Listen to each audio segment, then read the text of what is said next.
Hello good morning जोहार, मैं संजय और आप देख रहे हैं न्यूज झारखंड। समय हो चला है झारखंड की खबरों को जानने का, उनसे अपडेट होने का। तो चलिए जानते हैं आज की 25 मुख्य बड़ी खबरों को। उससे पहले अगर आप न्यूज झारखंड चैनल को सब्सक्राइब नहीं किए हैं तो प्लीज चैनल को सब्सक्राइब करके बेल आइकन प्रेस कर लीजिए। तो चलिए शुरुआत करते हैं आज की पहली और महत्वपूर्ण बड़ी खबरों से। रांची में बीते कल से लगातार हो रही बारिश के कारण शहर के कई इलाकों में जलजमाव की स्थिति उत्पन्न हो गई है। सबसे गंभीर स्थिति कांटाटोली फ्लाईओवर के नीचे देखने को मिली, जहां एक कार गहरे गड्ढे में फंस गई। सड़क पर पानी भरा होने के कारण गड्ढे का पता नहीं चल पाया, जिससे यह हादसा हुआ। घुटने तक भरे पानी की वजह से राहगीरों और वाहन चालकों को भारी परेशानी झेलनी पड़ रही है। इस क्षेत्र में फ्लाईओवर का निर्माण कार्य अब भी जारी है और जल निकासी की व्यवस्था न होने से स्थिति और बिगड़ गई है। नागरिकों ने प्रशासन से मांग की है कि जल जमाव की समस्या का शीघ्र समाधान निकाला जाए और निर्माण स्थलों पर सुरक्षा के पर्याप्त उपाय किए जाएं, ताकि भविष्य में इस तरह की घटनाएं न हो। देश भर में 17 सितंबर से 2 अक्टूबर स्वस्थ नारी सशक्त परिवार अभियान चलाया जाएगा। अभियान के तहत विशेष फोकस महिलाओं और किशोरियों के स्वास्थ्य पर होगा। राज्य भर में आयोजित होने वाले इन कैंपों में ब्लड डोनेशन, बीपी, शुगर और कैंसर जैसी बीमारियों की मुफ्त स्क्रीनिंग अनिवार्य रहेगी। अभियान को लेकर स्वास्थ्य मंत्री डॉक्टर इरफान अंसारी ने मुख्यमंत्री हेमंत सोरेन से मुलाकात की। इस दौरान मुख्यमंत्री ने एक अहम घोषणा करते हुए निर्देश दिया कि पूरे राज्य में अबुआ मेडिकल स्टोर खोले जाएंगे, ताकि गरीबों को मुफ्त दवाइयां उपलब्ध कराई जा सके। बता दें, पहले चरण में 700 अबुआ स्टोर स्थापित होंगे। अगले चरण में और अधिक स्टोर खोले जाएंगे। इसे लेकर सीएम सोरेन ने साफ कहा कि सरकार की प्राथमिकता है कि राज्य के हर सुदूर इलाके तक दवाइयां पहुंचे और इलाज के अभाव में किसी गरीब की जान न जाए। दुर्गा पूजा से पहले धनबाद में बड़ा प्रशासनिक फेरबदल हुआ है। एसएसपी प्रभात कुमार ने एक साथ 155 अवर निरीक्षकों यानी एएसआई का तबादला कर दिया है। इन अधिकारियों को अलग अलग थानों, ओपी और पुलिस लाइन में पदस्थापित किया गया है। धनबाद थाना, बरवाडा, निरसा, जोरापोखर और झरिया समेत लगभग हर बड़े थाने में बदलाव किए गए हैं। कुछ अधिकारियों को महिला थाना, साइबर थाना, पीटीसी और पुलिस केंद्र धनबाद में पदस्थापित किया गया है। वहीं कई अधिकारियों को रिटायरमेंट की तिथि तक पुलिस केंद्र में ही जिम्मेदारी सौंपी गई है। पुलिस प्रशासन का कहना है कि इस बड़े फेरबदल का मकसद जिले की कानून व्यवस्था को और मजबूत करना और फील्ड लेवल पर कामकाज को दुरुस्त करना है। वहीं कई जानकारों का मानना है कि यह कदम दुर्गा पूजा जैसे बड़े पर्व के मद्देनजर उठाया गया है। पर्व के दौरान भीड़ भाड़ और सुरक्षा व्यवस्था को ध्यान में रखते हुए कानून व्यवस्था को और मजबूत करने तथा पुलिसिंग को दुरुस्त बनाने की मंशा से यह ट्रांसफर लिस्ट जारी की गई है। झारखंड की मैया सम्मान योजना के लाभुकों के लिए बड़ी अपडेट सामने आई है। लाभुकों को सितंबर महीने की राशि कल से यानी 16 सितंबर से मिलने की प्रबल संभावना है। 50 लाख पात्र लाभुकों के खाते में 2500 रुपए की राशि कल से यानी 16 सितंबर से आने शुरू हो जाएंगे। जानकारी के अनुसार 15 सितंबर के बाद जिला स्तर से राशि ट्रांसफर करने की प्रक्रिया पूरी होगी। वहीं अक्टूबर महीने की राशि भी दीपावली से पहले मिल जाएगी। सामाजिक सुरक्षा निदेशालय द्वारा सभी जिलों को नवंबर महीने तक के लिए राशि आवंटित कर दी गई है। विभिन्न जिलों को 9600 करोड़ रुपए मिले हैं। बता दें, मैया सम्मान योजना के तहत 14वीं किश्त का पैसा यानी सितंबर महीने की राशि उन्हीं महिला लाभुकों को मिलेगा जिनका आवेदन सही तरीके से हुआ है और जिनके दस्तावेज में कोई गलती नहीं है। जिनका आधार सीडिंग का काम पूरा नहीं हुआ है, उनके पैसे होल्ड हो सकते हैं। झारखंड के 16 जिलों में 18 सितंबर तक भारी बारिश का अलर्ट है। मौसम विभाग ने पूर्वी सिंहभूम, पश्चिमी सिंहभूम, सिमडेगा, सरायकेला खरसावां, देवघर, दुमका, गिरिडीह, गोड्डा, जामताड़ा, पाकुड़, साहिबगंज, रांची, बोकारो, धनबाद, खूंटी और रामगढ़ में भारी बारिश का येलो अलर्ट जारी किया है। मौसम विभाग ने कहा कि 16 सितंबर से सुबह 8:30 बजे जो बारिश का सिलसिला शुरू होगा वह 18 सितंबर तक जारी रहेगा। मौसम वैज्ञानिक अभिषेक आनंद ने बताया कि चक्रवाती हवाओं और टर्फ लाइन के प्रभाव से झारखंड में 3 दिन तक लगातार बारिश होगी। सामान्य स्थिति में 17 सितंबर से मानसून की वापसी हो जाती है। हालांकि इस साल पूरे भारत में औसत से ज्यादा बारिश हुई है। झारखंड में जरूरत से ज्यादा बारिश होने की वजह से किसानों को भारी नुकसान हुआ है। गिरिडीह जिले के नावाटांड निवासी 40 वर्षीय संजय दास की कथित रूप से पुलिस पिटाई के बाद मौत हो गई। परिजनों का आरोप है कि ताराटांड थाना की गश्ती पुलिस ने उनसे पैसे मांगे और इनकार करने पर बेरहमी से पीटा। घटना के बाद आक्रोशित लोगों ने थाना का घेराव कर दोषी पुलिसकर्मियों पर कड़ी कार्रवाई की मांग की। मौके पर पहुंचे अधिकारी मामले की जांच में जुटे हुए हैं। एसडीपीओ ने कहा कि घटना को गंभीरता से लिया गया है और दोषियों के खिलाफ सख्त कदम उठाए जाएंगे। शारदीय नवरात्रि हिंदू धर्म के सबसे प्रमुख और बड़े त्योहारों में से एक है। इस पर्व के दौरान मां दुर्गा के 9 अलग अलग रूपों की पूजा अर्चना की जाती है। धार्मिक मान्यता है कि हर साल देवी दुर्गा अलग अलग वाहनों पर सवार होकर आती हैं और हर एक वाहन का अलग महत्व और प्रभाव होता है। इस बार मां दुर्गा हाथी पर सवार होकर अपने भक्तों से मिलने आ रही है। धार्मिक ग्रंथों के अनुसार मां दुर्गा का हाथी पर सवार होकर आना अत्यंत शुभ माना गया है।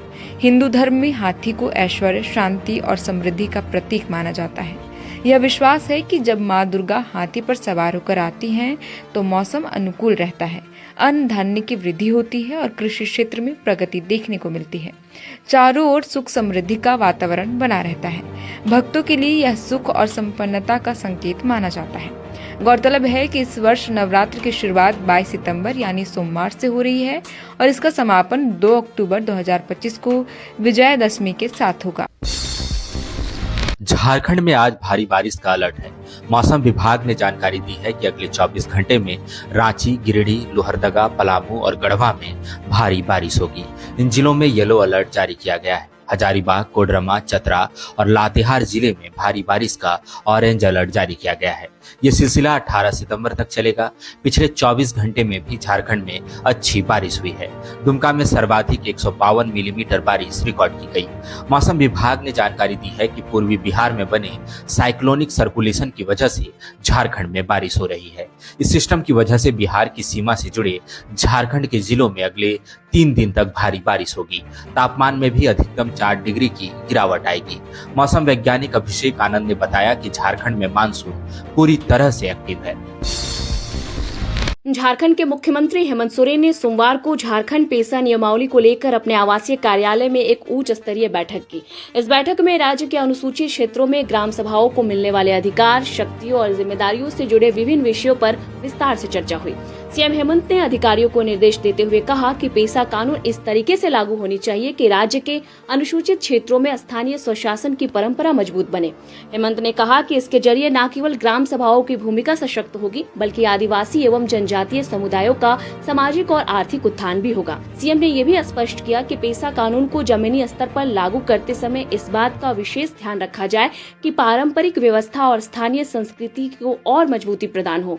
आज की इस बैठक में मुख्यमंत्री के अपर मुख्य सचिव अविनाश कुमार, प्रधान सचिव वंदना दादेल, एमआर मीणा सहित कई वरिष्ठ अधिकारी भी मौजूद रहे।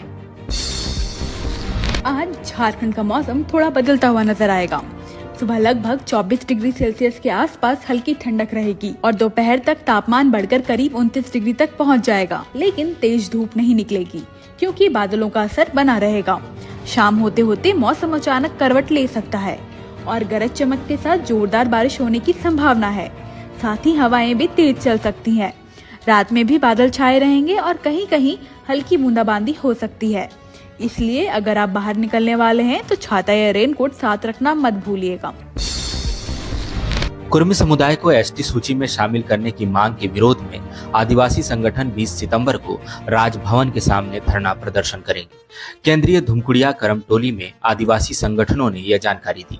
आदिवासी नेता लक्ष्मी नारायण मुंडा ने कहा कि कुर्मी नेता फर्जी इतिहास, संस्कृति और सभ्यता बनाकर अपने समाज को गुमराह कर रहे हैं। कुंदरसी मुंडा ने कहा कि कुर्मियों की मांग जायज नहीं।